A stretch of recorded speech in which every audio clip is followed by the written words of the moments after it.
এই ভিডিওতে আমি তোমাদের দেখাবো অর্ডার বাই ক্লজের সাথে কিভাবে ডিইএসসি এই কিওয়ার্ডটা ব্যবহার করতে হয় এবং ব্যবহার করলে তার আউটপুট বা ফলাফল কি হয়। আমি একটা এসকিউএল স্টেটমেন্ট লিখেছি, লক্ষ্য করো। Select EMP ID name desig from employee order by name DESC. DESC শব্দটার অর্থ হলো ডিসেন্ডিং। এবার আমরা লিখেছি অর্ডার বাই নেম ডিসেন্ডিং, তার মানে এবার মাইএসকিউএল কি করবে, নেম ফিল্ডের যে নেমগুলো রয়েছে বা নামগুলো রয়েছে সেগুলোকে ডিসেন্ডিং অর্ডারে সাজিয়েবে,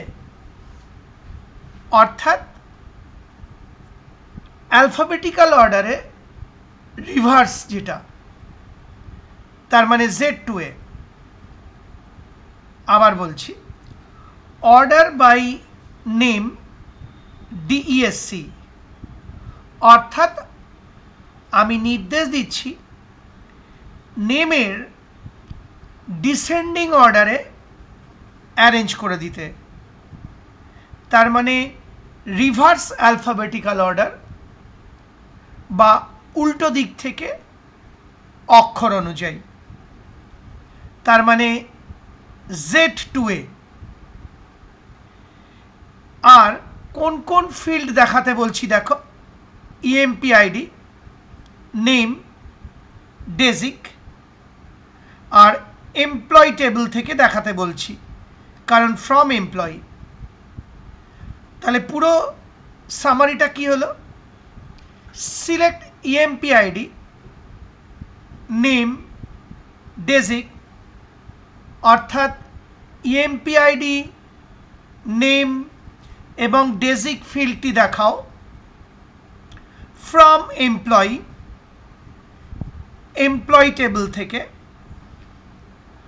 অর্ডার বাই নেম ডিইএসসি, অর্থাৎ নামের ডিসেন্ডিং অর্ডারে, তার মানে Z2A অনুযায়ী সাজাতে বলছি, অর্থাৎ রিভার্স অ্যালফাবেটিক্যাল অর্ডারে সাজাতে বলছি। তার মানে ডিইএসসি কিওয়ার্ড লেখা মানে যে ফিল্ডের নামটা তার আগে উল্লেখ করা হয়েছে সেটাকে অ্যালফাবেটিক্যালি উল্টো করে সাজাবে বা Z2A অনুযায়ী সাজাবে, যদি সেই ফিল্ডের মধ্যে অ্যালফাবেট থাকে। এবার আমি সেমিকোলন দিলাম এবং এন্টার কি প্রেস করলাম। এবার আউটপুটটা দেখো, দেখো নেম ফিল্ডটাকে লক্ষ্য করো, নামগুলো কিভাবে এসেছে, TSRPPMMKKJ, অর্থাৎ নামগুলোর রিভার্স অ্যালফাবেটিক্যাল অর্ডারে আউটপুটটা এসেছে, তার মানে উল্টো দিক থেকে অক্ষর অনুযায়ী বা Z2A অনুযায়ী আউটপুট এসছে। আর এই ইএমপি আইডি নেম আর ডেজিগ, অর্থাৎ ডেজিগনেশন দেখানো হচ্ছে, কারণ আমরা এই তিনটে ফিল্ডই দেখাতে চেয়েছি।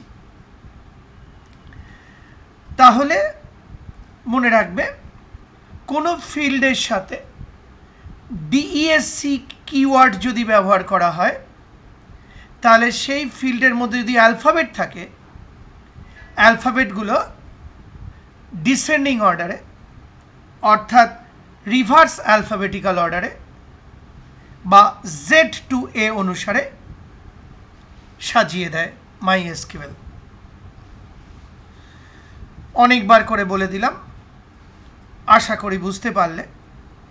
সেই সঙ্গে আমার এই ভিডিওটি অর্থাৎ অর্ডার বাই ক্লজের সাথে DESC কিওয়ার্ড কিভাবে ব্যবহার করা হয় এবং ব্যবহার করলে আউটপুট কি হয় দেখিয়ে এবং বুঝিয়ে ভিডিওটি শেষ হলো।